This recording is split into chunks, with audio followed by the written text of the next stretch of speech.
Hey folks, I'm attorney Roger P. Foley, and I'm driving to a jurisdiction far, far away for a reduced price, more than half price. Why? Because a few years ago, I did a video, and the video, I think it was titled, and I'm going to put it in the description, 10 things to request of your public defender or private attorney. And that was several years ago. And I had an individual call me who had been arrested, and he followed the rules. He followed what I had put forth in my video. And you know what it got him? Squat. Because his public defender ignored his phone calls and ignored his emails. So he lived far away from the jurisdiction. It was a relatively simple charge, a misdemeanor. I'm not going to go into facts. That'll be for another video. And he contacts his public defender. He goes through the steps and he says, hey, I live far away. I don't have reliable transportation. I would like to have a copy of my discovery. I'd like to set a meeting with you to discuss my options. And I know that there's body camera footage. I'd like you to send me all that. He talks to assistants. He talks to the public defender. He talks to the other assistant, right? He puts everything in emails, nice emails. What do? Ignore him. Now the attorney files what's called a waiver of appearance, right? Sometimes I do that. I like my clients to come to court, but this attorney, the public defender, files a waiver of appearance, so he doesn't have to go for statuses and calendar calls and that kind of stuff. So what does he do? The day of court, the same day, like his court's at 8:30, at 11 o'clock in the morning, he's sending an email. Dear sir, I'd like to know what happened at the calendar call, the case disposition, at the status conference. And what does he receive? Nothing. He waits a day. He writes another email. Hey, I'm following up. I know we had court yesterday. Please let me know what's going on. What was the result of the court? What was the next court date?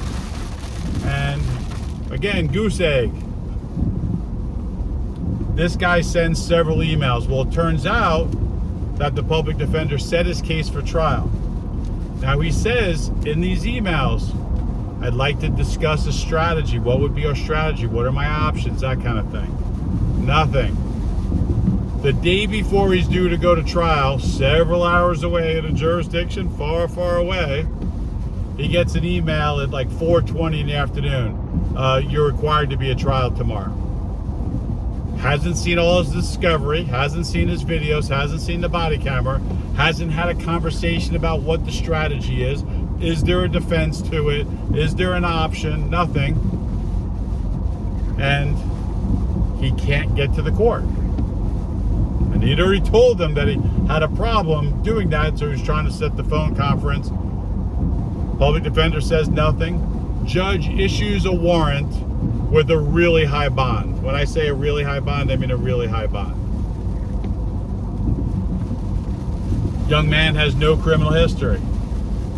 I was so moved because what does this young man do afterwards? He realizes that his attorney is, not really, I don't know, D, C minus, right? Realizes that he doesn't have the best attorney. He files his own motion to vacate the warrant, right? He then files all the emails that he had sent to the public defender. And this isn't, I'm not shitting on the public defender. It could have been a private attorney. This attorney dropped the ball. And I got to tell you, I've never seen a defendant so diligent. He filed his own motion. He filed all the emails. It's far away, and that famous model. Remember I forget what her black girl, big eyes. What was her name? Super famous model, super pretty. And she goes, I don't get out of bed for $15,000. unless it's at least 15,000. When you're having me drive, far away in the state, yeah, I don't go for less. But, and I'm not saying it was 15 grand, but I'm just saying I couldn't. The young man doesn't have a lot of money, and he followed the rules, man. He did it the right way. And me, I'm all about heart. You got heart, like, you're my kind of client. I cut my fee by more than half. I filed an emergency motion, and I'm going. And I got to drive there because can't get there, it's a mile away. So I got to go get a hotel, which is on me. Not charging the client. Like I said, I charge them less than half of my normal fee just because I wanted to take it on. And I kind of hope that when I filed the motion that the judge would simply go, yeah, that's pretty messed up. Let me just lift the capias and reschedule a hearing. But the judge didn't. So I always say, man, you want to be on your toes as a defense attorney, travel all over the wonderful state of Florida, because every county has got a different way, a different procedure, a different thought process, and you got to pierce it.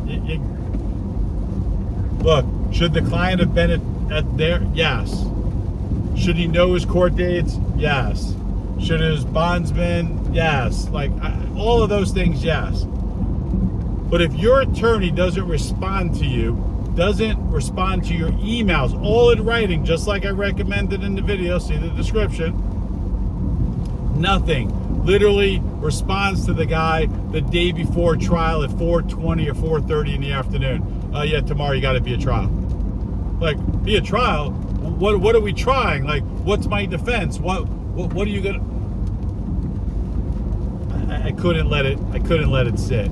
Yeah, sure. You do the right thing, right? Bless others, the blessings will come.